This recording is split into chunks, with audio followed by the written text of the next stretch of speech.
Por favor, vaya abriendo su Biblia en Mateo capítulo 5, versículo número 13.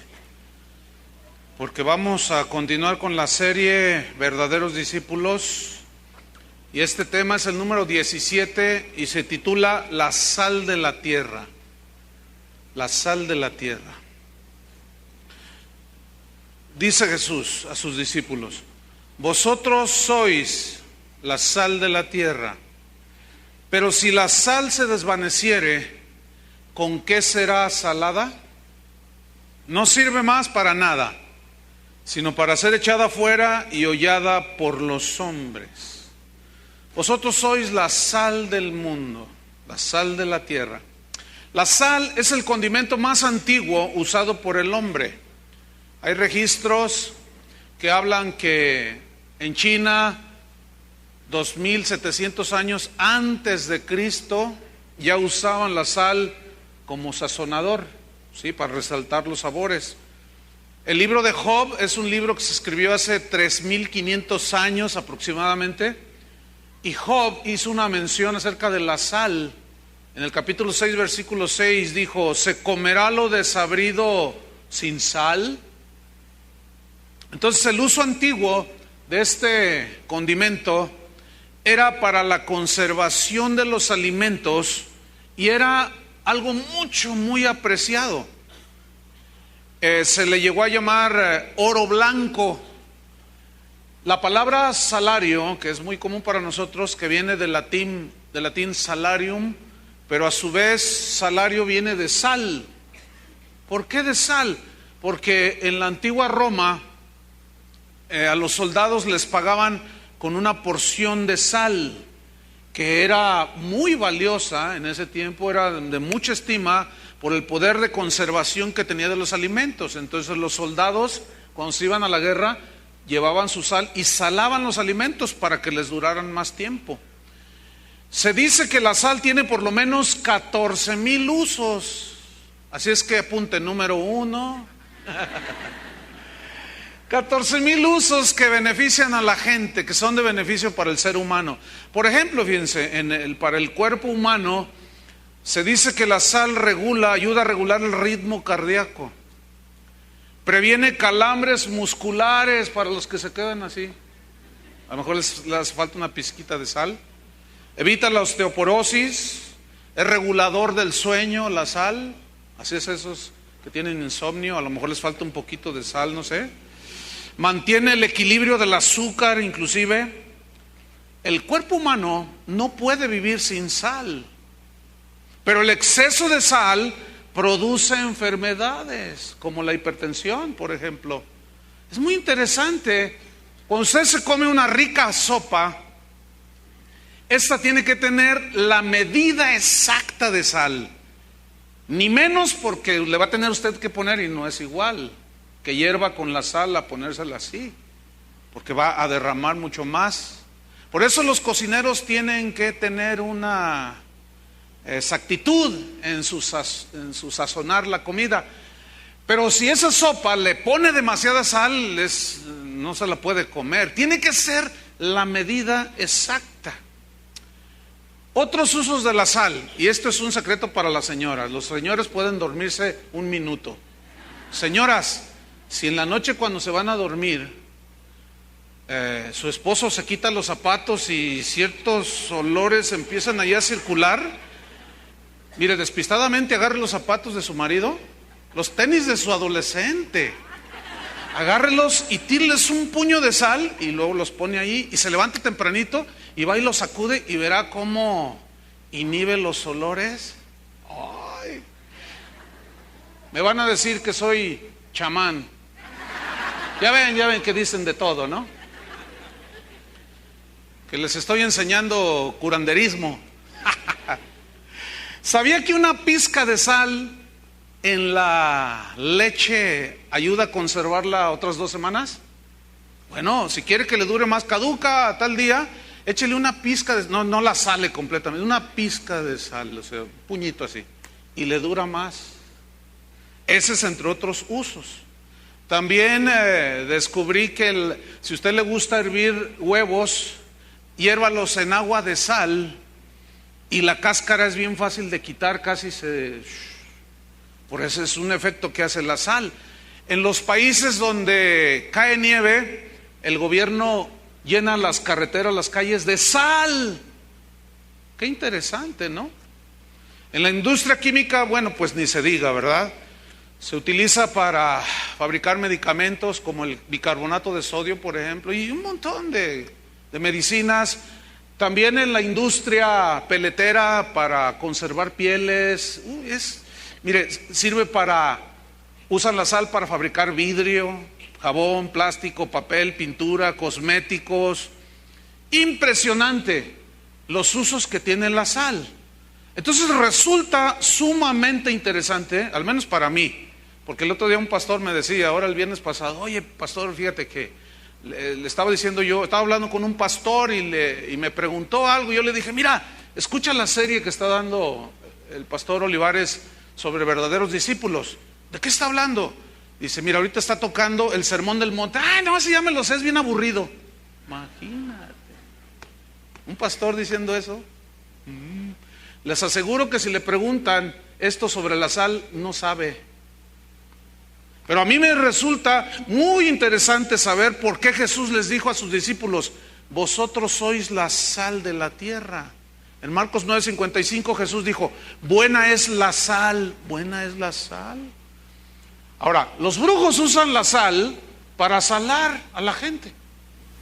Y dicen, ay, ese está salado, me echó la sal, dicen. Pero eso es otro asunto, que por cierto a mí me han querido salar. Ahora ya soy el pastor salado. En algún tiempo encontré cosas raras ahí en la puerta de mi casa y un montón de sal. Entonces pues yo hasta me di vueltas para que quedara bien saladito, para conservarme más. No me ve, tengo 52 años y parezco de 25. Porque otra de las propiedades, beneficios de la sal es que conserva los alimentos, conserva las cosas. Así es que, señora, aviéntese un puño de sal en las arrugas y verá cómo se conserva más joven. No, pero a mí me resulta muy importante, muy interesante saber por qué Jesús les dijo, ustedes son la sal de la tierra. Es muy interesante. ¿Qué quiso decir Jesús con esta afirmación? ¿Qué quiso decir? ¿Qué entendieron los discípulos cuando les dijo, ustedes son la sal de la tierra? En Mateo 5:13 les dice Jesús, vosotros sois. Entonces el discípulo ya es, no que llegará a ser sal, sino es sal. ¿Qué significa? Que en el momento en que una persona se entrega a Cristo, se arrepiente de sus pecados, en ese momento nace de nuevo y en ese momento ya tiene la capacidad de ser sal, una influencia hacia el mundo, porque la sal tiene, a lo que se refirió Jesús, él tenía en mente dos de las cosas que se usaban para aquel tiempo, que era para preservar, conservar los alimentos y para sazonar la comida. Entonces, el discípulo de Jesús, una vez que nace de nuevo, ya tiene esta capacidad, esta cualidad de sazonar, de ponerle el ingrediente exacto a las cosas de la vida. De esto vamos a hablar extendido. Entonces, el discípulo no llegará a ser, es sal de la tierra. Ahora, la palabra que se tradujo aquí, sal, viene del griego jalás, que se traduce sal, el condimento, literal, pero tiene también un sentido figurado y se traduce por prudencia. Ah, mire, qué interesante. Tened sal en vosotros, sea vuestra palabra, dijo Pablo a los colosenses, sazonada con sal. Colosenses 4, sazonada con sal, o sea, lo que digas sea prudente. Pero prudencia también se entiende como cautela, moderación, ¿sí? Habla de un equilibrio, un balance. Yo decía, medida exacta de sal en un alimento para que sea disfrutado. También sí significa sensatez, buen juicio. Y el diccionario de la Real Academia Española dice acerca de la prudencia que es una virtud que consiste en discernir y distinguir lo que es bueno o lo que es malo. Entonces, repito, dos de las cualidades de la sal que Jesús tenía en mente eran, número uno, su poder de conservación. Y número dos, la cualidad de dar sabor, de dar sazón. Y el asunto de la conservación, ¿qué tiene que ver con nosotros cuando dice somos sal de la tierra? Tenemos que conservar, guardar las verdades del Evangelio. Y aplicar esas verdades del Evangelio en la medida exacta para darle el verdadero sentido y sabor a las cosas. Hay una escritura en Apocalipsis 3, versículo 8, de una iglesia que era la iglesia, se llamaba Filadelfia. Y esta iglesia, el Señor la tenía, es el prototipo de la iglesia que el Señor Jesús espera venir por ella, encontrarla. Y su característica era esta, fíjate, 3:8 de Apocalipsis. Yo conozco tus obras. He aquí, he puesto delante de ti una puerta abierta, la cual nadie puede cerrar. Porque aunque tienes poca fuerza, hicieron dos cosas los cristianos en Filadelfia. Número uno, has guardado mi palabra. O sea, no has diluido mi palabra, no has traicionado mi palabra, no has torcido mi palabra, has guardado mi palabra. Y la palabra guardado aquí significa conservado. También significa obedecer. Pero tiene un alto grado de significado de conservar. Has conservado. ¿Qué conserva los alimentos? La sal. Y el Señor dice, ustedes son la sal de la tierra. Es decir, vas a guardar, a conservar, a defender, a proteger. ¿Qué? Las verdades del Evangelio. No las vas a diluir, que se pierde el sabor. Mira, si tú haces una olla de sopa para 10 personas, más o menos es una olla de este tamaño, y tú le pones 5 gramos de sal, no vas a ver a nada, va a estar toda desabrida la sopa, ¿no es verdad? Pero si le echas 1 kilo de sal, y también la echas a perder. No, tiene que ser la medida exacta de sal para que digan, wow, qué rico está esto. Como los que fueron al retiro de matrimonios ahí en el hotel donde estuvimos, la comida estaba, ¿cómo estaba la comida? Oigan, yo normalmente a veces le echo un poquito de, no le ponía nada, pues tampoco le quitaba porque no se podía, pero estaba exacto el sazón. Fíjense bien, estaba rica la comida. Entonces, la medida exacta de sal. Entonces Jesús aquí les dice, has guardado mi palabra, número uno, y no has negado mi nombre. Fíjense, solo 2 cosas espera el Señor: guardar su palabra, conservar su palabra, guardarla celosamente y defenderla, aunque eso nos provoque persecución y ataques verbales o físicos.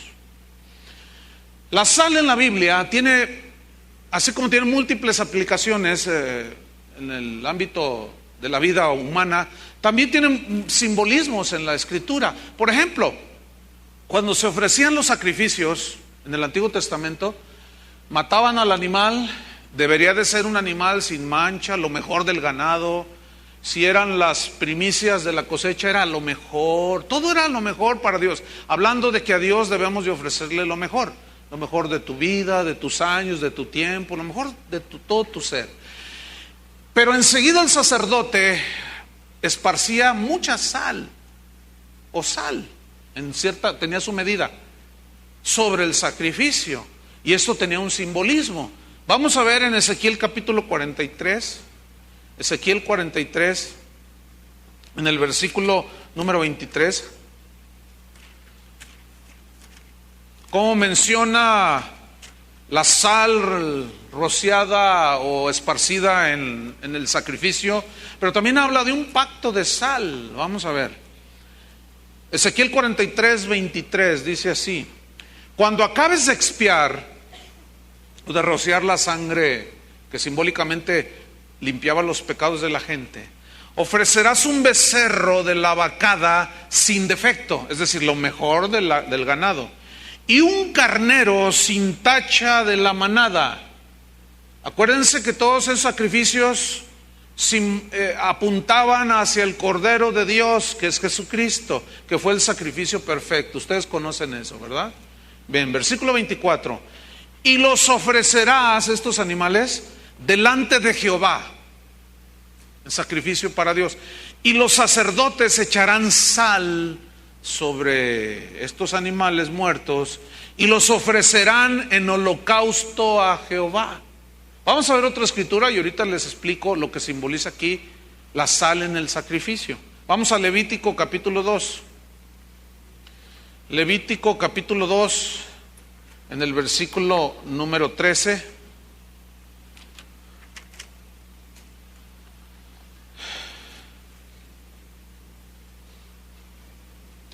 Dice así: y sazonarás, noten la palabra sazonar, y sazonarás con sal.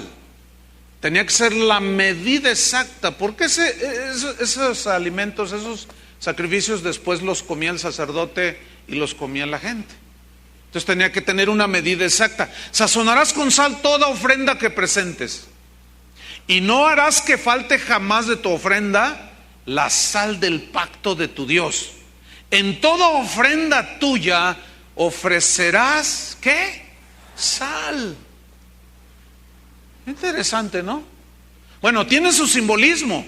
Por ejemplo, como la sal tenía la capacidad, la cualidad de preservar contra la descomposición de los alimentos, entonces habla de que simbolizaba incorrupción, preservación, pureza de lo que se ofrecía al Señor. Es decir, cuando alguien iba y ofrecía ese sacrificio y el sacerdote esparcía sal en el sacrificio, estaba simbolizando que ese sacrificio que se le ofrecía al Señor era con corazón limpio, corazón puro, que toda la vida ese adorador iba a ofrecerle a Dios lo mejor. Y la sal era símbolo de conservación. ¿Qué conservaba ahí? La actitud del corazón del adorador. Porque aquí la sal tiene una explicación simbólica, por supuesto. ¿Qué más simbolizaba? Habla aquí de una sal del pacto. Habla de una sal del pacto. ¿Qué es un pacto? Un pacto es un compromiso, en este caso, de Dios con los hombres y de los hombres con Dios. Ahora, cuando Dios hacía pactos, se sellaban con sangre, pero aquí había un pacto de sal, que cuando se hacía ese compromiso, se ofrecía sal, y todo se sellaba con sacrificio, derramamiento de sangre, y esparcían la sal. ¿Qué simbolizaba? Que era un pacto que se iba a conservar. Yo guardo mi palabra, decía el Señor. Yo voy a conservar lo que yo dije, lo voy a preservar, y yo no me hago para atrás. Esa es la sal del pacto, que simboliza de algo eterno, consagrado, dedicado, de una pureza de la promesa que Dios hizo. Pero también el adorador se comprometía, por medio de ese pacto de sal, a consagrarse solamente para Él, a ofrecerse Él mismo en un sacrificio simbólico allí con el animal, pero diciendo: por toda la eternidad tú eres mi Dios, caminaré contigo, viviré como tú quieres que yo viva, Señor. Ahora, Dios ofreció a su Hijo Jesucristo en un sacrificio que limpió nuestros pecados. ¿Estamos en eso? Bien. Lo selló con su sangre. Y Jesús habló de la sangre del nuevo pacto. ¿Se acuerdan? Sangre del nuevo pacto. Es decir, ¿cuál es la sal que preserva el nuevo pacto? El Evangelio, hermanos. Es decir, que su palabra, fíjense, Dios no cambia. Jesucristo es el mismo de ayer, de hoy y por los siglos. El cielo y la tierra pasarán, su palabra no pasarán. Es decir, que la palabra, las promesas de Dios son como la sal que preserva la promesa misma de Dios.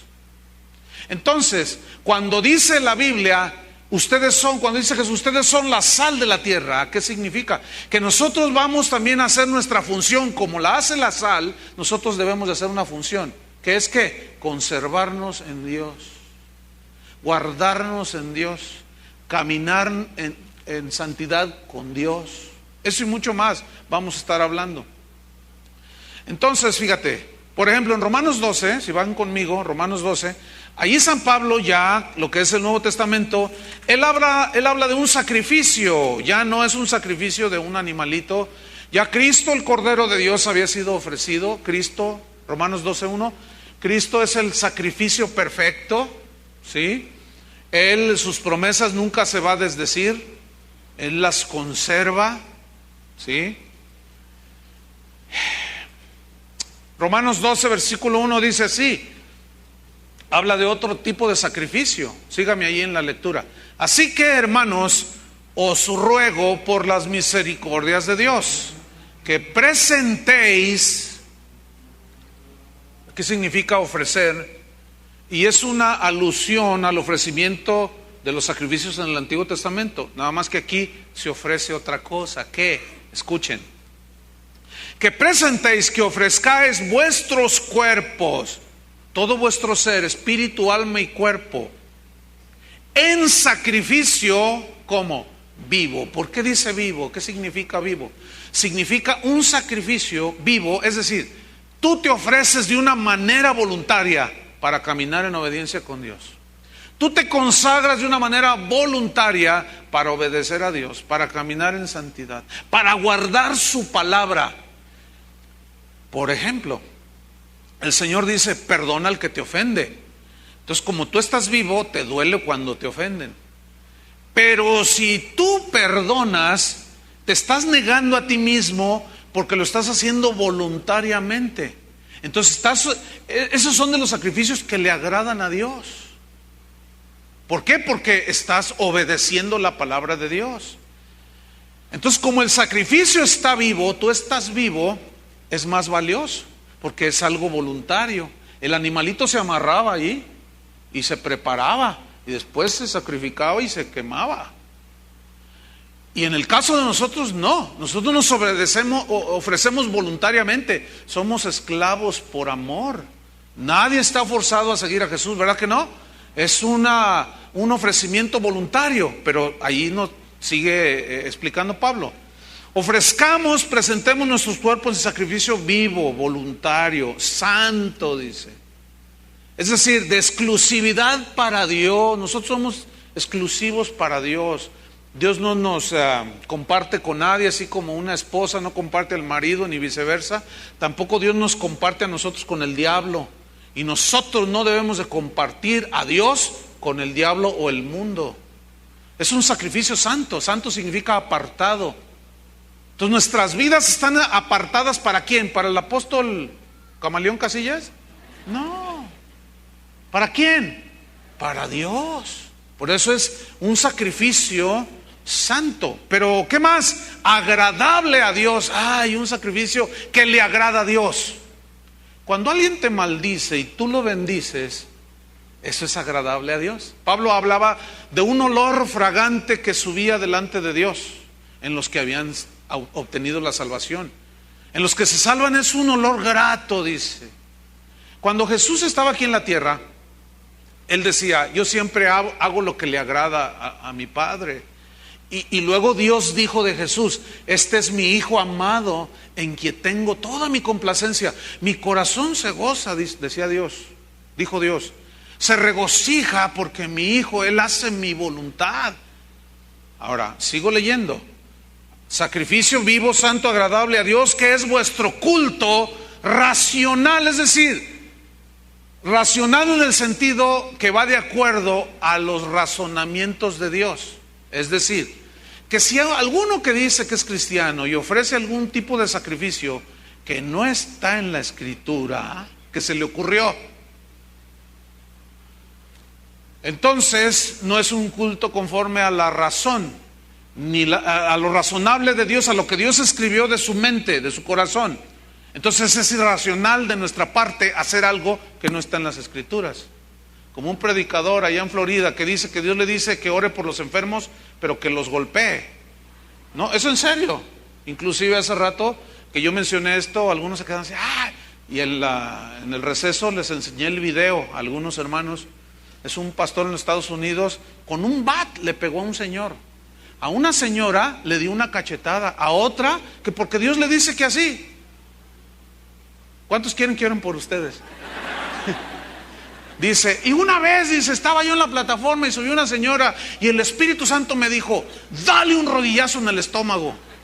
Es en serio, no estoy exagerando, está ahí en los videos en el internet. Y agarró a la señora y toma, dice, y cayó y se levantó y sanó. Oh. ¿Dónde está eso en la Biblia? ¿Ah? Bueno. Entonces sigue diciendo Pablo, versículo 2. No os conforméis a este siglo. Aquí siglo significa mundo, el estilo de vida del mundo, de la gente que no conoce a Dios, que se dejan llevar por todas las corrientes filosóficas, prácticas mundanas, ¿sí? No os conforméis. La palabra conforméis significa en el griego amoldarse. Es decir, no se amolden al estilo de vida que viven los del mundo. Cuando usted vierte el líquido para hacer una rica gelatina, se llama molde. Y el líquido tiende a amoldarse, toma la forma del molde. Pues eso es lo que está diciendo Pablo que nosotros no hagamos en relación al mundo y a la manera de vivir del mundo. No se amolden a la gente del mundo, no se amolden al pensar del mundo, sino, ¿qué dice? Transformaos por medio de la renovación de vuestro entendimiento. ¿Dónde está el entendimiento? ¿En la cabeza o en los pies? Pues parece que algunos cristianos las tienen en los pies, porque no entienden nada. Por más que se les habla, por más que se les explica, todo lo tuercen y entienden como quieren. ¿Serán sal? Ya perdieron su sabor esos. Pues el entendimiento, nada más les voy a recordar, está aquí en la mente. ¿Sí? En la mente es donde salen las ideas. En la mente es donde salen los pensamientos. Bueno, dice aquí Pablo que debemos de transformarnos por medio de la renovación de nuestra mente, de nuestro entendimiento. Ahora, la palabra transformaos, es una palabra muy interesante en el griego, metamorfosis. Y es una palabra que se usa para describir la transformación que sufre la oruga, que es un gusano rastrero que anda ahí en la tierra, pero que por la metamorfosis sufre una transformación en su forma, y de ser un gusano se comienza a transformar en una hermosísima mariposa. Los que van a ir a Costa Rica de misiones, un saludo a Paul y a su esposa Sophie. Si los llevan a la selva allí, ¿no? Pues Costa Rica es prácticamente, hay mucha selva por todos lados. Hay unas mariposas blancas de este vuelo, mire, impresionantes. Y siempre andan en parejitas. Es una maravilla natural, es una cosa hermosísima. Pero antes de ser una mariposa hermosísima, eran un gusano. ¿Qué éramos antes? Terrenales. Todo comíamos de la tierra, nos revolcábamos en la tierra. El que entiende, entienda, el que no, pues duérmase. Todo nos arrastrábamos en la tierra, nos contaminábamos con lo terrenal. Pero un día vino Jesús y sufrimos una metamorfosis. Y de gusanos, ahora el Señor nos compara con águilas que volamos alto. A ver, extiendan sus alas a volar. Los gusanos no vuelan, ¿eh? Algunos siguen siendo gusanos y quieren volar, no. A menos que sufran una metamorfosis, una transformación que solamente viene cuando naces de nuevo. Entonces Pablo dice que todo discípulo de Jesús necesita una transformación en su entendimiento. ¿Para qué necesitamos esa transformación, esa metamorfosis? Aquí lo dice. Para que comprobéis, para que sepas, hermano. Acuérdate de la definición de sal: prudencia, cautela, discernimiento entre lo que es bueno y lo que es malo. ¿Ah? Para que comprobéis cuál sea la buena voluntad de Dios. Digan todos, voluntad de Dios. Ay, la voluntad de Dios. La voluntad de Dios para mi vida.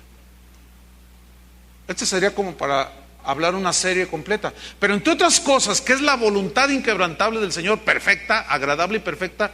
Está la santificación. Pablo lo dice.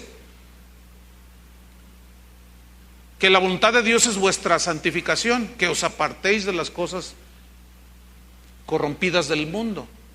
Que cada vez nos apartemos más de todo eso. Entonces, noten, comprueben por medio de esa transformación cuál es la voluntad de Dios. Pero la voluntad de Dios en dos puntos que están allí, agradable y perfecta.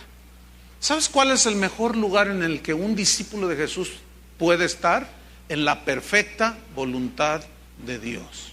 Ahora, ¿dónde sé yo dónde encuentra un discípulo la perfecta voluntad de Dios? Aquí. En la palabra de Dios, la Biblia. Aquí nosotros encontramos todas nuestras reglas de moral, de fe, de conducta, del ministerio, del matrimonio, de todo. Aquí está. Y es ahí donde el discípulo de Jesús debe hacer el trabajo que hace la sal, de conservar. Tenemos que guardar la palabra. Pero no hay en el librero, como algunos. Es más, algunos se vinieron y se les olvidó la Biblia. Imagínense. Imagínate que tú eres futbolista y se te olvidó el balón. Así como que, ay no. Bueno, pues así están algunos discípulos. Pero bueno, sigamos. Buena voluntad de Dios, agradable y perfecta. Es agradable y perfecto cuando tú perdonas al que te ofendió. Es agradable y perfecto cuando tú eres fiel a tu esposa. Es agradable y perfecto cuando un soltero se casa con una muchacha soltera cristiana. Es agradable y perfecto. Entonces, fíjate, Dios ofreció a su Hijo Jesucristo en sacrificio por los pecados, ¿cierto? Y lo selló con un pacto eterno por medio de su sangre. Y entonces su palabra es como la sal que preserva y conserva sin corrupción el pacto que Dios hizo con sus hijos. Y es así como Dios nos asegura que conservará la vida eterna que nos regaló. La Biblia habla de una vida eterna que Él nos da, y es una vida eterna incorruptible. Nada lo puede corromper esa vida eterna que Dios nos ha dado. También la Biblia habla de una sangre de Cristo incorruptible, que incontaminada, dice. Es totalmente eficaz. La misma sangre de Cristo que tuvo la eficacia de perdonar los pecados de los primeros cristianos en el primer siglo, tiene la misma eficacia, conservada esa eficacia por el Evangelio, por el pacto de Dios de sal. Sigue conservando esa promesa. Es así que hoy mis pecados pueden ser perdonados y limpiados con la misma sangre de Cristo, que perdonó los pecados de Pablo y de todos los cristianos y de la gente que se ha entregado a través de la historia. Eso es maravilloso, hermanos. Vean el poder de conservación que tiene la palabra de Dios, que es el Evangelio. La Biblia habla también de una herencia incorruptible, reservada para vosotros en los cielos, reservada, conservada. Allá va a estar, esperándonos. Nadie la puede tocar, fíjate. Es más, las promesas de Dios, ustedes saben, no envejecen. Las mismas promesas que se le dieron a Pablo y que él escribió por medio del Espíritu Santo, las promesas que se le dieron a Abraham, tienen hoy vigencia para nosotros. Somos hijos de Abraham por la fe. Estos son los herederos de Abraham. Entonces ve cómo se conserva todo. Ahora, recuerden que Jesús dijo en una ocasión: háganse tesoros en el cielo y no en la tierra. Porque en la tierra, dice, el orín o el óxido corrompen. Esto se llama la ley de la entropía, que dice que todo tiende a envejecer y a dañarse. Tu carro que compraste hace 5 años que era nuevo, ya no está tan nuevo. Tú cuando naciste tenías la piel bien bonita y ahorita ya estás correteado. Ya no es lo mismo. Esas sillas donde están sentados cuando las compraron estaban nuevas. Ahora tienen hasta chicles que ustedes les ponen allí como adorno. Parecen arbolitos de Navidad los chicles hacia abajo. Se ven bien bonitos. Todo tiene envejecer. Te miras en el espejo y ya las arrugas así. Todo envejece, los zapatos. Esa es la ley de la entropía. Y sin embargo, fíjate lo que dice Jesús, donde aquí en la tierra no se hagan tesoros aquí porque el óxido corrompe. Dice, y los ladrones entran, minan, entran y se roban las cosas. ¿A cuántos les han robado algo? Los espejos del carro. Ahí se siente re feo, ¿verdad? Te dejan ciego, ya no puedes ver para atrás. Te robaron. Bueno, dice Jesús, no se hagan tesoros aquí. Háganlos en el cielo porque allá el óxido no entra, ni los ladrones pueden entrar a robar. Ahora, ¿cómo hacemos tesoros en el cielo? ¿Saben cómo? Obedeciendo la palabra de Dios. O de qué otra manera, siendo obedientes, haciendo su perfecta voluntad agradable, perfecta, caminando con Dios. Entonces, aquí viene una pregunta, ¿en qué sentido somos la sal de la tierra? Pues, bueno, ahora los discípulos, a los que Jesús estaba enseñando en ese momento, les tocaba hacer la función que hace la sal, guardar, preservar, conservar. ¿De qué? De corrupción. ¿Qué? Las verdades que se nos han depositado. Es decir, no manches tu vida con inmoralidad. No manches tu corazón con el fraude. Eso de el que no tranza no avanza, quítalo ya de tu mente. Y sea un hombre honesto, íntegro.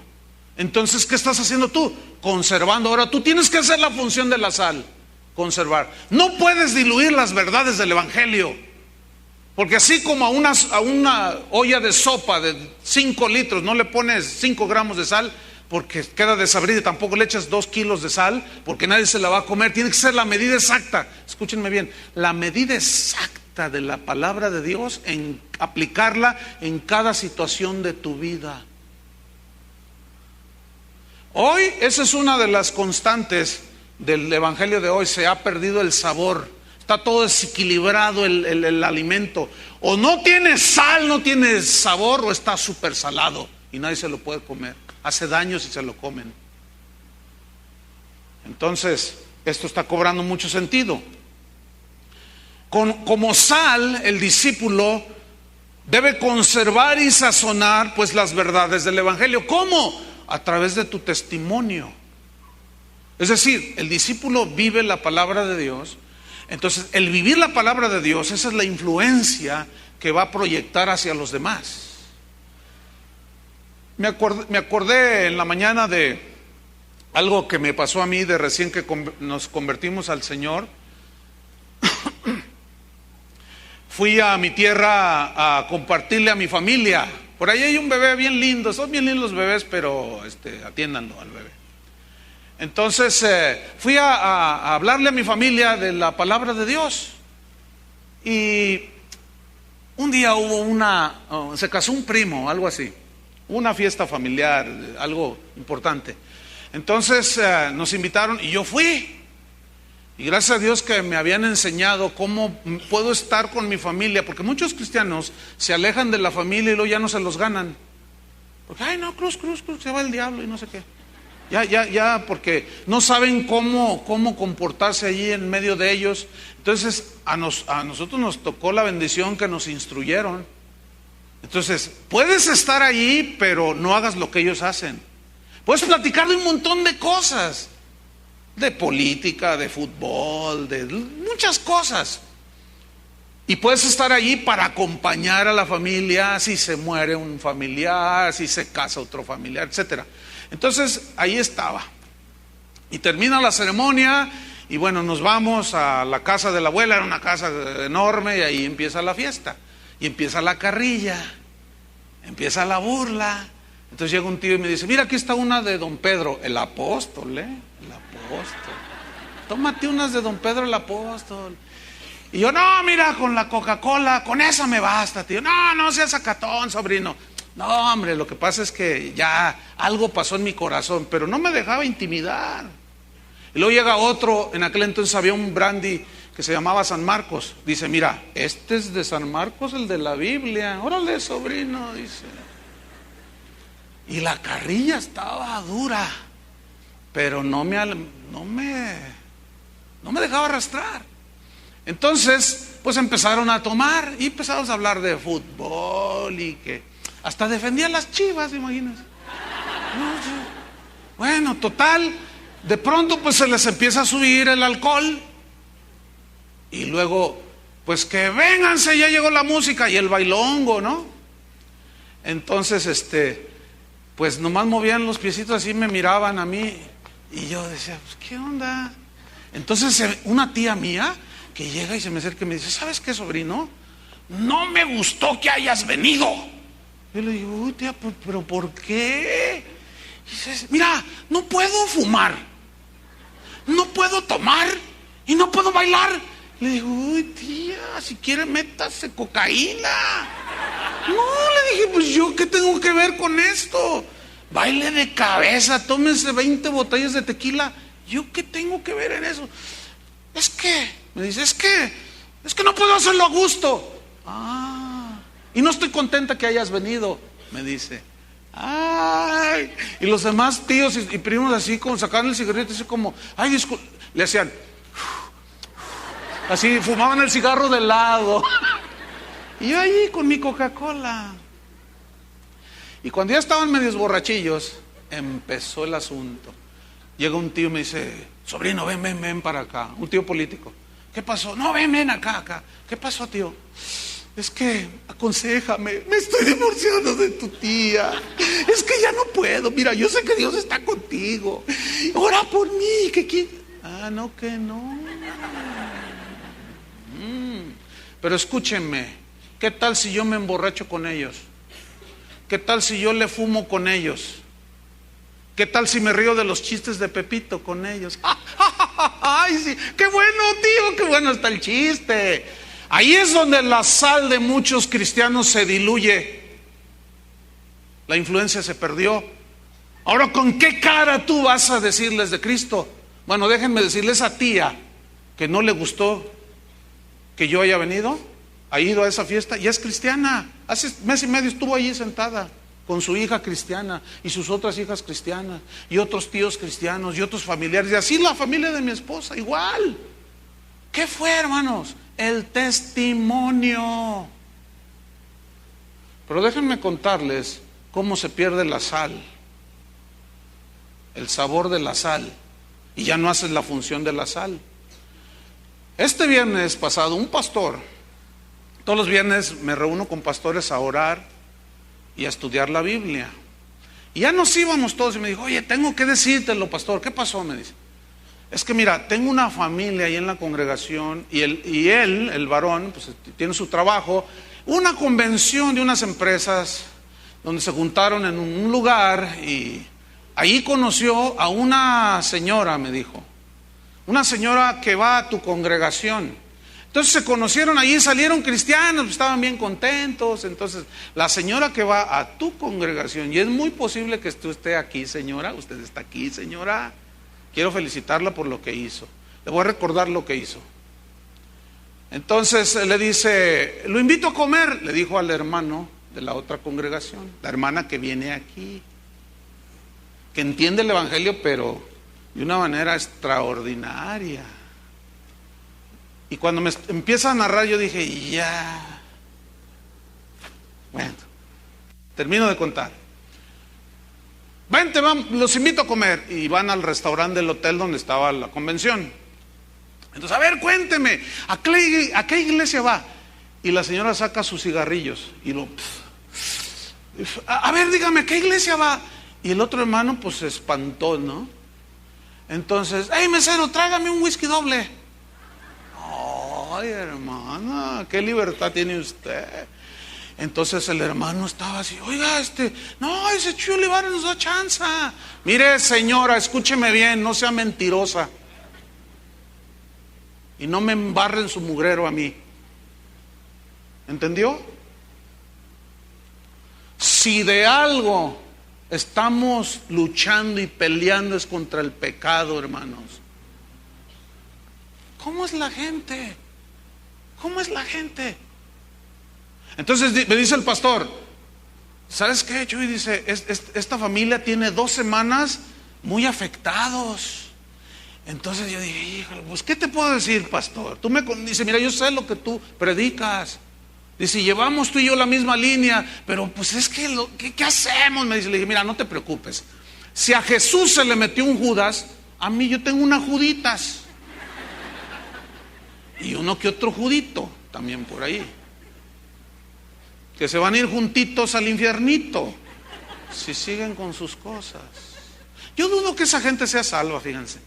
Porque resulta que le dijo que tenía 10 años en casa de oración. 10 años y no te ha entrado. Tú no eres sal. Sigues siendo un gusano.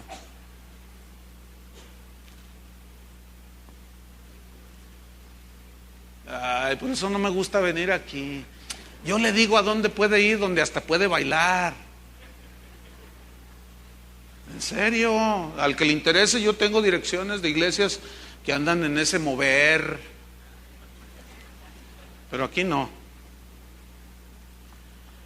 Entonces, el verdadero discípulo hace las funciones de la sal porque se guarda del pecado que corrompe, se guarda de la corrupción del mundo, de los deseos de los ojos, de la vanagloria de la vida, de ese deseo de reconocimiento, de fama, de cuánta cosa.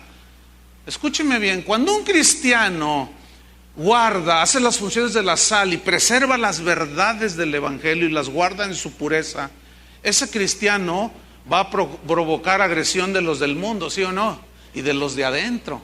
Entonces, fíjense, hace 8 días yo hice una pregunta y dije, a ver, ¿ustedes creen que usted como cristiano, dije, usted aceptaría que el mundo lo premiara con un Grammy? Y la mayoría de la gente le hizo así, no, pues casi todos en realidad dijeron, no, pero está una persona por ahí sentada y dijo, yo sí, dice, yo sí.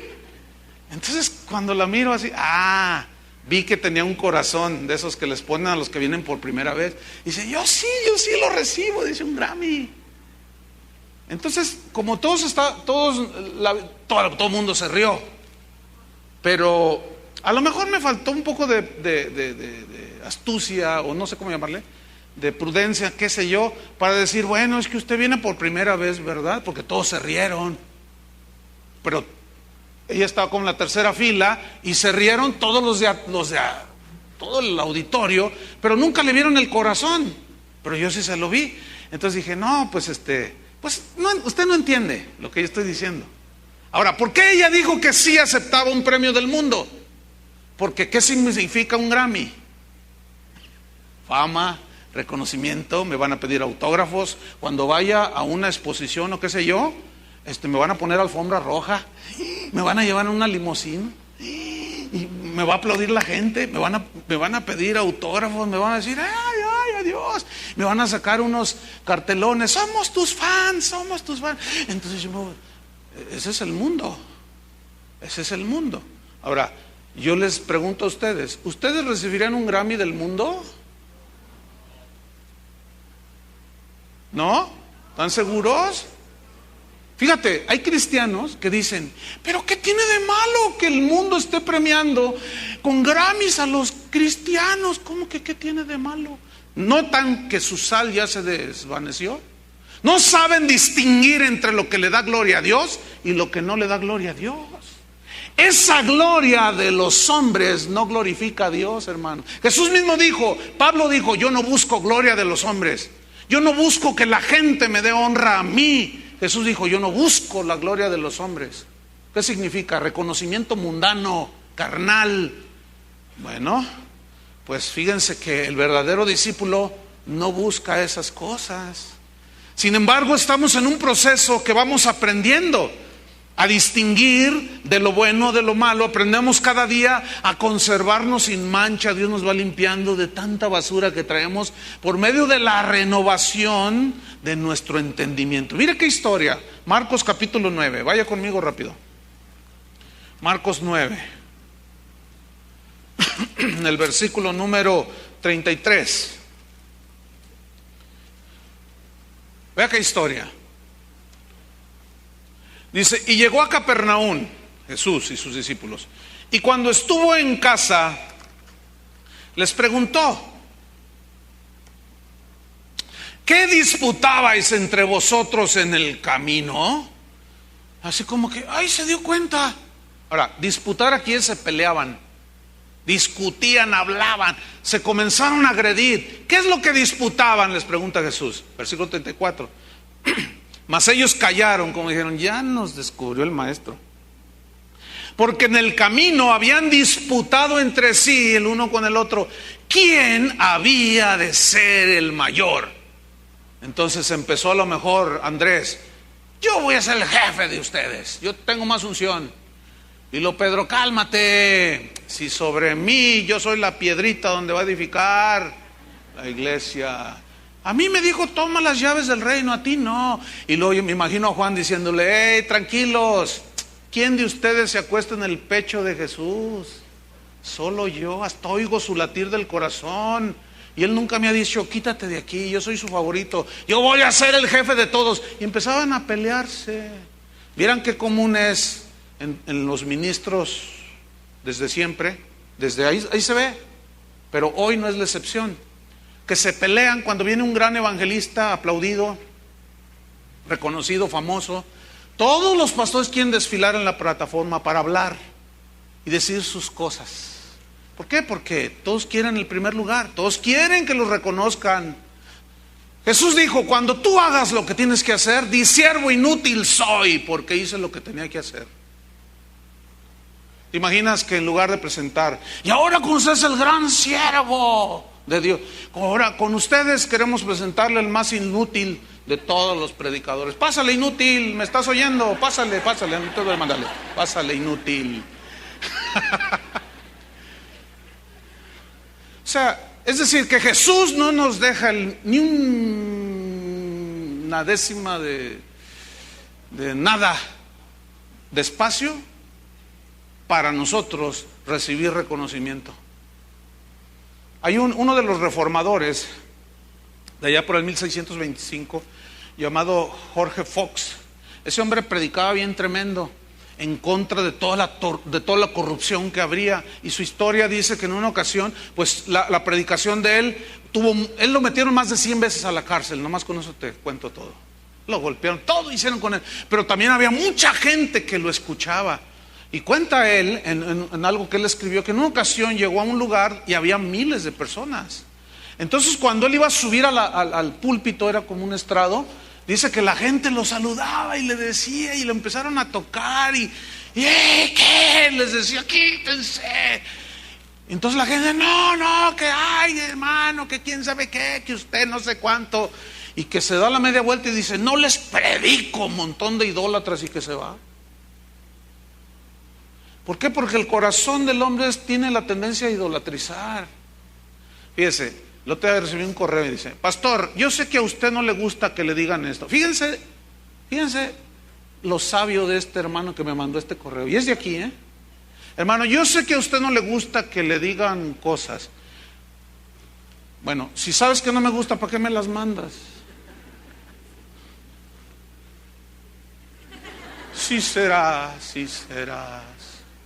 Si serás, ¿qué? Pues te falta sabiduría, te falta prudencia, te faltan tantas cosas. Pues aunque no, yo sé que no le gusta, pastor, pero para mí ustedes, y no les voy a decir lo que dijo porque me da vergüenza, me dio pena ajena. Dije, ay, este hermanito, ¿qué onda con este hermanito? ¿Qué pasó? Hermanos, hay que hacer las cosas sazonadas con sal, ¿entendieron? Todo en su lugar. ¿Tienes a Cristo en primer lugar en tu corazón? Todo sazonado con sal, con su medida exacta. Bueno, pues ahí están discutiendo estos. Y le dice el Señor en el 35, entonces Él se sentó y llamó a los 12. A ver, vengan para acá, vamos a arreglar cuentas con ustedes. Y entre ellos iba el Judas y la hermanita también, esa que invitó al... Y les dijo, ¿qué les dijo? Fíjate la enseñanza de Jesús. Palabras sazonadas con sal, la medida exacta, ni desabrido ni muy salado, la medida exacta, la palabra de Dios. Si alguno quiere ser el primero, será el postrero, el último de todos y el servidor de todos. Y yo me imagino a todos así. Ya ves, Pedro, tú empezaste. Fíjense en el versículo 50, brincando un poco ahí los tercios, sin castigar el contexto. Dice Jesús, fíjate la afirmación de Jesús. Buena es la sal. ¿Quién hizo la sal? 14,000 usos tiene actualmente. Así, bajita la mano. Buena es la sal, dice Jesús. Mas si la sal se hace insípida, ¿con qué la sazonaréis? Tened sal en vosotros mismos y tened paz los unos con los otros. ¿Por qué les digo tengan paz? Porque se estaban peleando y no hubo uno capaz de ser pacificador. ¿Cómo? Sazonando el asunto con la sal del evangelio, con la medida exacta del evangelio, hermanos. ¿Están entendiendo? Yo sé que sí. Vamos a Mateo 5:13 para irnos sobre el final. Vosotros sois la sal del mundo. Pero si la sal se desvaneciere, ¿con qué será salada? La palabra desvaneciere aquí viene del griego moraino, que tiene dos significados. Uno es literal y el otro es simbólico o alegórico. El literal es que la sal se desvanece, o sea, pierde su sabor, y habla de que debe de ser la medida exacta de sal para que no quede desabrido el asunto. ¿Sí? Y el otro simbólicamente, fíjense la traducción, es volverse un necio, es enloquecer. Es decir, si somos discípulos de Jesús, se supone que nuestro libro de consulta para todo lo que necesitamos es la Biblia, ¿no? Entonces, si yo soy un cristiano y busco respuestas en el psicólogo, en los motivadores, en la filosofía, en no sé cuánta cosa que anda por ahí en las iglesias, entonces soy un necio. Perdí el sabor de la sal. Porque la promesa de Dios, estoy diciendo, no, esa no me sabe a nada, me aburre, no me gusta, enloqueciste. Eso es lo que significa aquí. Mire qué interesante. Mire, rápido, 1 Timoteo 6:3, vamos rápido, nada más como una ilustración bíblica. 1 Timoteo 6, versículo 3. Aquí está, nada más para afirmar lo que dije. Dice así, 1 Timoteo 6:3. Si alguno, no me importa quién sea, el apóstol, la profetisa, aquella, el que sea, si alguno enseña otra cosa y no se conforma, amolda, ahí otra vez amoldarse, y no se conforma, no le bastan las sanas palabras de nuestro Señor Jesucristo, y empieza a buscar en otro lado, empieza a decir otras cosas que no son los dichos de Jesús, y a la doctrina que es conforme a la piedad. ¿Cuál es esta doctrina? Es aquella que te lleva a amar más a Dios, a consagrarte más, a entenderlas. Esa es la doctrina que es conforme a la piedad. Aquellas doctrinas, enseñanzas en la palabra que te hacen buscar lo eterno, no lo terrenal.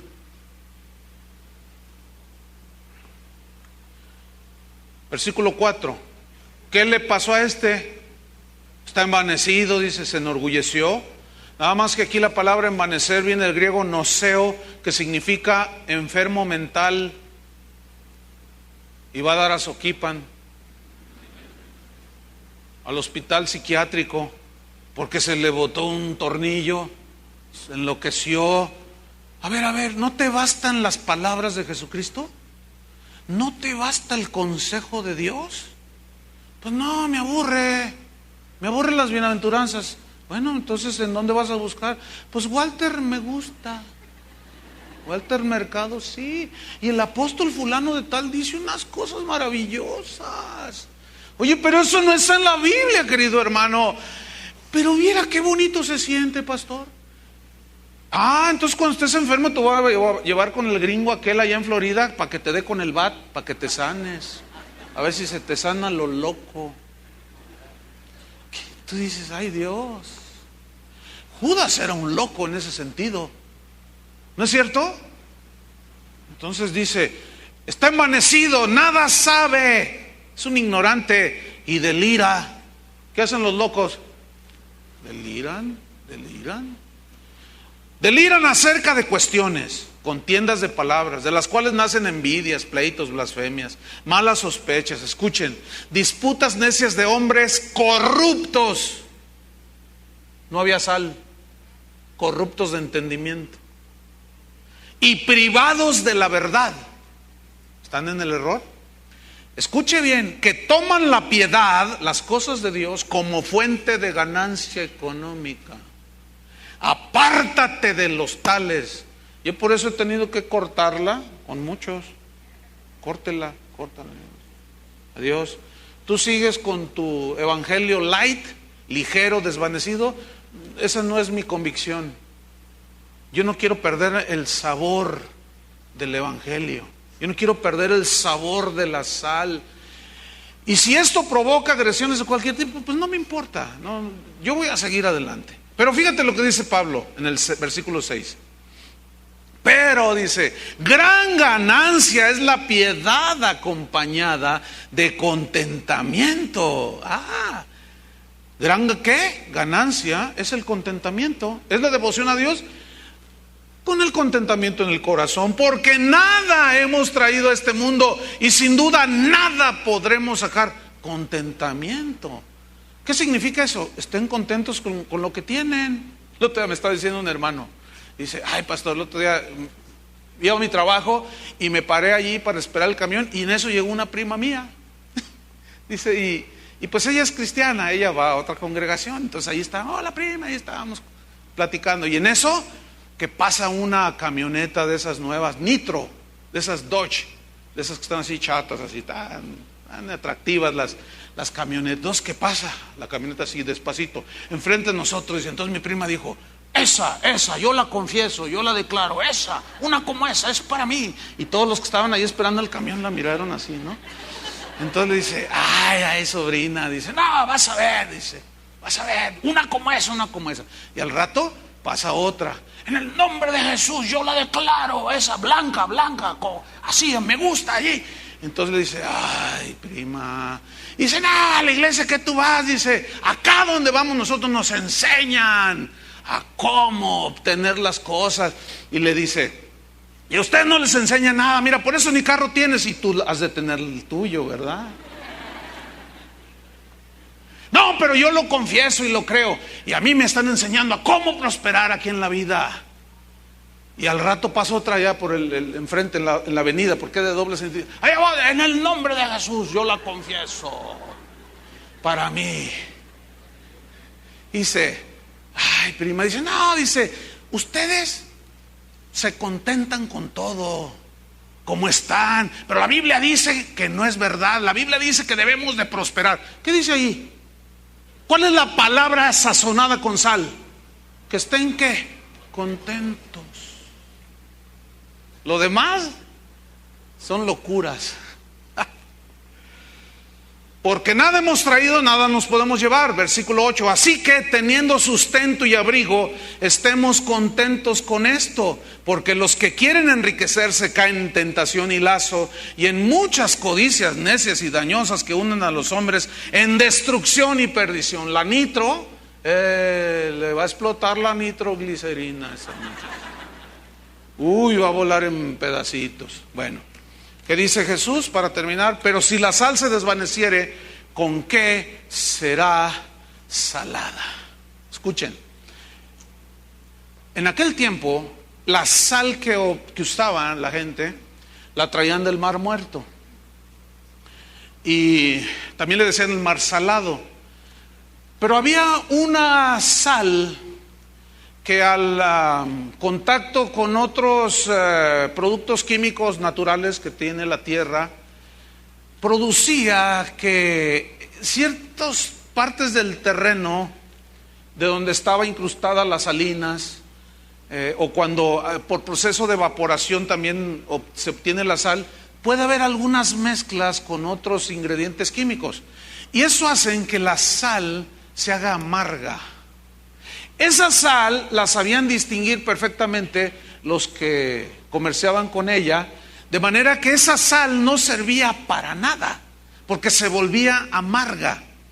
Y esa sal tenía una sola utilización, que cuando querías que en tu jardín o en los caminos que los romanos construyeron, ya ven que hay un dicho que todos los caminos llegan a Roma, porque ellos abrieron carreteras empedradas, entonces ellos usaban esa sal, la esparcían por las calles o las carreteras de aquellos tiempos, porque lo que hacían era que era tan nociva ya esa sal que mataba las hierbas.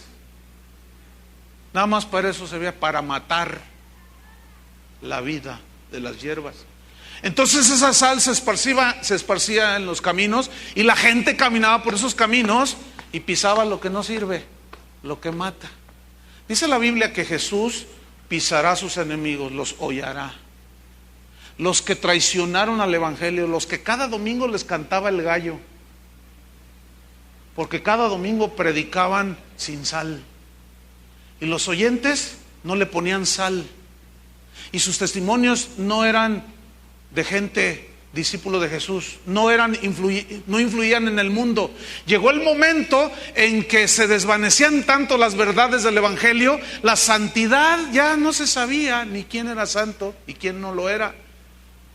La fidelidad de Dios perdía su sabor. La meta de ser como Jesús ya no, ahora es ser como el motivador aquel. La visión celestial se volvió una visión terrenal.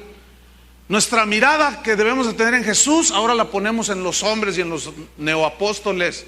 Nos volvemos insípidos, necios, perdemos la influencia con el mundo y nos parecemos tanto a ellos que el mundo confunde lo que es ser un verdadero discípulo de Jesús. El evangelio de hoy ha perdido su sabor, hermanos. ¿Por qué? Porque los cristianos han perdido su sabor. ¿Entendieron el mensaje, hermanos? Ya no sirve más para nada, sino para ser echada fuera y hollada por los hombres. En las casas de aquel tiempo, la gente compraba costales de sal, y era un tesoro, pero los pisos eran de tierra.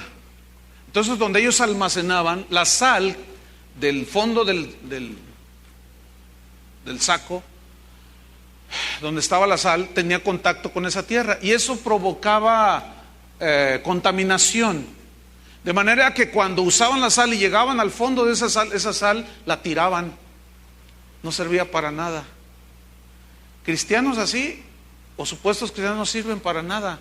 Tenemos que mantener el sabor y la conservación de la palabra de Dios y el evangelio.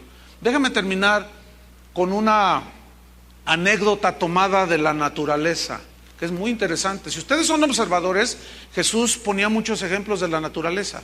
Él hablaba de los pajarillos, que Dios los alimenta, hablaba de las zorras, siempre sacaba una ilustración que ilustraba precisamente algo que tenía que ver con la vida de los discípulos. Bueno, hay un animalito en la naturaleza que se llama armiño, y es un animalito más o menos mide entre 40 centímetros a medio metro, son chiquitos, pero esos en tiempo de otoño su piel es parda, cafezosa, pero estos animales habitan en lugares árticos donde hace mucho frío, y cuando cae el invierno su piel se vuelve blanca, pero de un blanco brillante, hermosísimos que están esos animalitos. Pero tienen una particularidad, en la punta de su colita es negra. Entonces están hermosos, Y investigando cuánto vale una piel actualmente de un animalito de esos, ronda entre los 5,000 hasta los 10,000 dólares.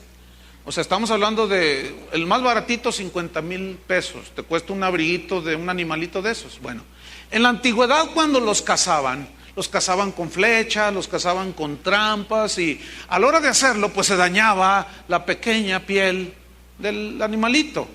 Entonces, ellos procuraban dañar lo menos posible la piel para que tuviera más valor la misma. Entonces, hay una historia de un cazador, esto en la antigüedad, que andaba siguiendo uno de estos animalitos. Entonces, él lo va correteando, lo va persiguiendo para tratar de clavarlo con una flecha o con el instrumento que lo iba a cazar. Y cuenta esa historia que el animalito llegó así como en una hondanada donde ya no había escapatoria y había agua del deshielo, pero había tierra negra y una especie de lodo ahí que se había formado porque ahí atravesaban los animales y estaba sucia el agua. Entonces de pronto, cuando el cazador va sobre el animalito y ve que está para pasar ese charco, el animalito se pone nervioso y se queda como paralizado, y de pronto se abandona, se tira así y se abandona. Entonces el cazador se sorprende y él se va acercando y ve el animalito así nada más. Entonces llega y lo golpea y lo cazó, lo mató. Pero entonces este hombre intrigado dijo: ¿pero qué le pasó a este animal? Entonces él se imaginó algo y dijo: voy a probar mi teoría. Su teoría era arrinconar al animalito al lugar donde había lodo. Dice: si mi teoría es exacta, yo voy a cazar a estos animales sin dañarlos en su piel. Entonces, y dio un plan y le dio resultado. Va cazando otro animalito y se ve que cuando está por llegar, cuando está allí en la orilla del lodo, del fango, el animalito simplemente se abandona. Aquí hay una lección tremenda. Llega el cazador y lo mata. Aquí hay una lección bien tremenda de la naturaleza. Ese animalito, con esa piel tan blanca, tan limpia, brillante y pura, prefiere morir a ensuciarse con el lodo. ¿Les gustó esa ilustración? Eso hace un animalito, hermanos. Jesús no se ensució, Pablo no se ensució, Pedro tampoco. Prefirieron morir a ensuciarse con el mugrero del mundo. Tanto está sucia la iglesia que hoy el mundo ha sido metido a la iglesia, y ahí están revolcándose los supuestos cristianos en las cosas que el mundo está ofreciendo.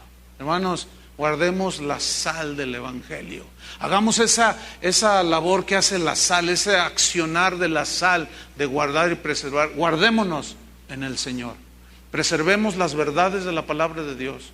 Guardemos que nuestro mensaje, nuestra enseñanza sea sazonada con sal, y esa es la que confronta el pecado en la medida exacta, ni más ni menos, tal y como es la palabra de Dios. Amén. Pónganse de pie y oremos. Señor, te damos gracias. Gracias porque podemos entender a lo que te referiste cuando les dijiste: sois la sal de la tierra. Esa sal que preserva las verdades a través de su testimonio. Esa sal que tú dijiste: buena es la sal. Buenos son los cristianos que no se comprometen con el mundo. Buenos son los cristianos que renuevan su mente, cambian sus conductas. Cada día se van renovando, van quitando la envidia, la amargura, el rencor, los pleitos. Buena es la sal, pero si la sal se desvanece, no servimos para nada, hermanos. Muchos cristianos quieren ser usados por Dios, pero están tan desabridos. La gente piensa que ser cristiano es como ser cualquier persona. No es así, hermanos. Ser verdadero discípulo es tener el carácter de Jesús. Cada día se va formando.